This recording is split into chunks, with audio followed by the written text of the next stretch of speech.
Pai seja convosco. Vamos agora a partir de 2010, que vai ser justamente o cenário que a gente vai contextualizar até os dias atuais. A partir de 2010, a gente precisa conversar sobre a Primavera Árabe, porque ela vai influenciar. É preciso que a gente entenda que a questão palestina, ela não é uma questão apenas local. Ela sofre a influência de todo um contexto socioeconômico, não é? É uma situação que mexe com a economia, mexe com a política, mexe com a sociologia, mexe com as relações entre as pessoas, e o aspecto religioso, ele entra de forma transversal, como a gente já comentou por aqui.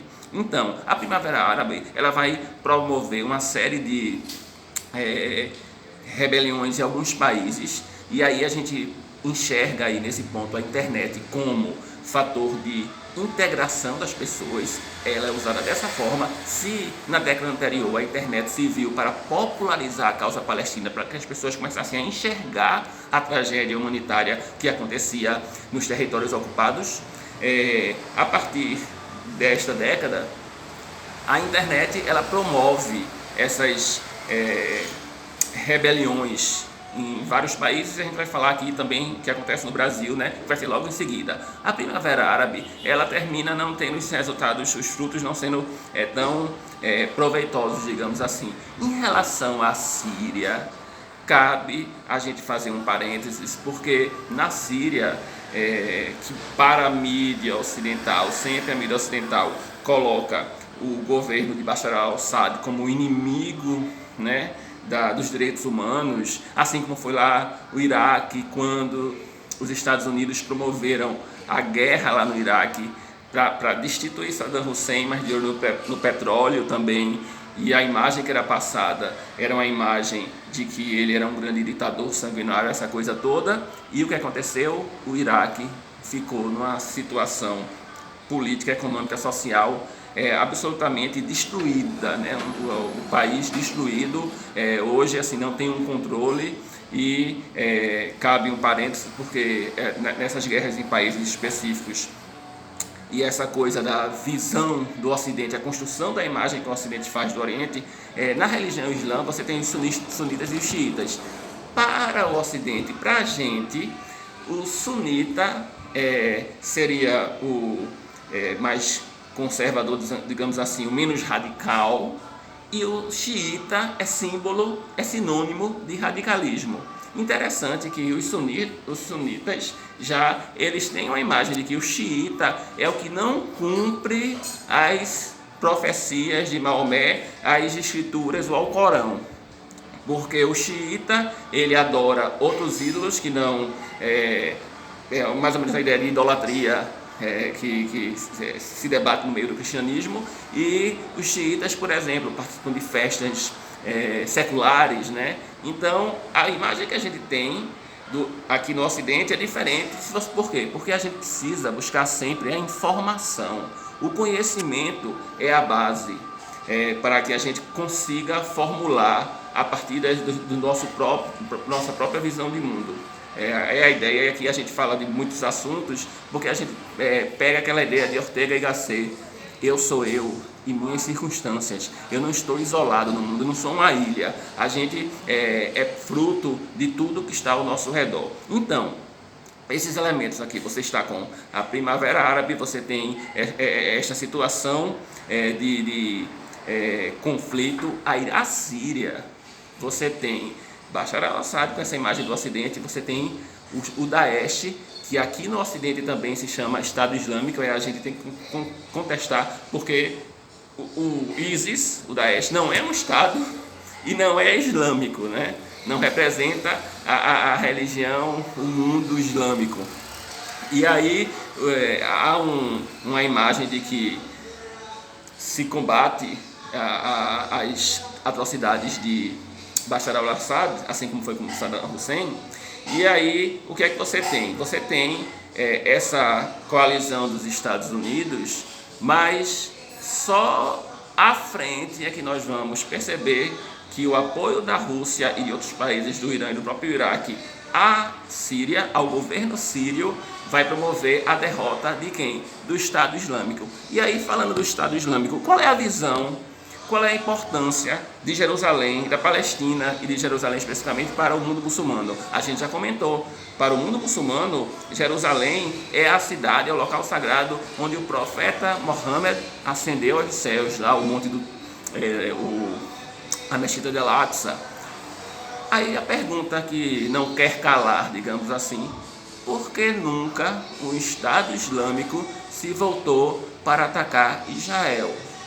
Oi, não seria o inimigo natural? Se a gente raciocinar, né? Aí é por isso que se diz, né, que o braço da Al-Qaeda foi dali que surge o ISIS, o Daesh, aqui chamado Estado Islâmico, e vem de um financiamento dos Estados Unidos. Quando a gente fala Estados Unidos e Israel, eles são tão uma simbiose, né, que termina sendo um mesmo ente. Essa movimentação geopolítica, né, em relação à Primavera Árabe, ela vai acontecer aqui no Brasil também a partir dos protestos de 2013. E aí tem o mesmo elemento, o chamado lawfare. É uma guerra híbrida que você não usa as armas, você usa outros meios, e os meios jurídicos parlamentares servem como elementos para insuflar a população para que ela se movimente contra os governos que se posicionam contrários aos interesses econômicos dos grandes grupos transnacionais, dos que têm interesse. Então, aqui no Brasil, a gente também vive essa mesma situação. Olha, em 2012, é preciso registrar, o Estado da Palestina passa a condição de Estado observador na ONU. Apenas os Estados Unidos, como sempre, que veta e vota, e Israel, né, vetam e votam tudo que é favorável à Palestina em todas as resoluções que são apresentadas.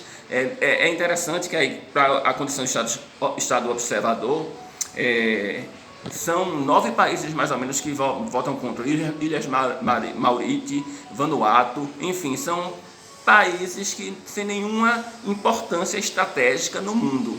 Brasil, lógico, uma tradição diplomática de mediação de conflitos que vai ser quebrada a partir de 2019 com a mudança do rumo da diplomacia no Brasil. Estados Unidos, na década, tem a ascensão de Barack Obama ao poder. E aí cabe um parênteses muito importante. Não importa se é republicano ou se é democrata, o Deep State, né, as entranhas da administração nos Estados Unidos, com o lobby sionista, controla a posição do país em relação à questão palestina. Então, quem se iludia com algum posicionamento diferente de Barack Obama quebrou a cara, como se diz, né? Só que a situação se agrava quando Donald Trump assume o poder nos Estados Unidos. Aí essa extrema direita, aí a gente muda realmente, né? A gente vai ter o acordo do século. No Brasil, a ascensão do fascismo, que ficava muito claro lá atrás. Assim, hoje todo mundo aí antifascista para lá, antifascista para cá, e aí com o episódio também de Floyd nos Estados Unidos, antirracista. Aí a gente faz um parênteses aqui para dizer que a gente sabe qual é o seu antirracismo, a gente sabe que você é contra, a gente não. Wikileaks, Anonymous, Intercept Brasil e o Intercept sabem que você é contra a política de cotas, que você vibra com as piadinhas, que você acha que essa questão do racismo, a gente falar de um racismo conjuntural, estrutural, velado, e dialogando com a professora Andréa Bandeira, a gente diz também que é um racismo revelado no nosso país, você acha que é mimimi. Então, o Wikileaks, Anonymous, The Intercept Brasil sabem disso. Então, nós temos, nesse sentido, essa ascensão do fascismo que a gente já falou aqui no Brasil em 2018, e aí também vai ser um episódio que vai influenciar diretamente na questão palestina, porque o Brasil vai passar a votar com os Estados Unidos, inclusive apoiando não só a transferência da embaixada para Jerusalém, a mesma posição de Donald Trump, esse viralatismo já foi falado, como apoiando este acordo chamado pelos Estados Unidos de acordo do século, que a Autoridade Nacional Palestina ela se retira das negociações, ela enxerga finalmente que essas negociações unilaterais com os Estados Unidos e Israel, porque são unilaterais, não são bilaterais, não levam a nada. Ou seja, a gente tem que entender que quando nós falamos que existe uma revolução palestina, que o Hamas começa a atacar Israel, e as pessoas dizem, poxa, por que não paz, né? Gente, a gente precisa lembrar que o povo palestino teve suas terras usurpadas, sua dignidade, vai ficar parado sem fazer nada. Para finalizar esse contexto geopolítico desse cenário atual que a gente está, aí eu queria só fazer um parênteses, e até eu vou falar aqui baixinho. Olha, a gente tem a solidariedade internacional, pessoas, movimentos de outros espectros políticos, pessoas, inclusive judeus ortodoxos, a gente já falou sobre isso, né, que apoiam a causa palestina aqui no Brasil, em 2018. Pessoas de descendência árabe, pessoas de descendência palestina, pessoas familiares, pessoas próximas a gente, votaram 17 e sujaram as mãos de sangue. É inacreditável, mas é verdade, não é? A gente assim tentava mostrar que o comportamento desse atual governo seria um comportamento totalmente contrário aos interesses não só da causa palestina, mas da paz, da diplomacia mundial. E é este cenário que nós estamos hoje, né? É um cenário de total desesperança em relação à causa palestina, mas a guerra da Síria mostrou, e as questões econômicas mostrou uma esperança, e aí eu vou finalizar com essa esperança, que é o crescimento dessa aliança Nova Rota da Seda, China, Rússia, o próprio Irã, a Turquia e outros países que compõem esse bloco, que pode, quem sabe, mais na frente, significar uma esperança para o povo palestino e para a causa palestina. Salam aleikum.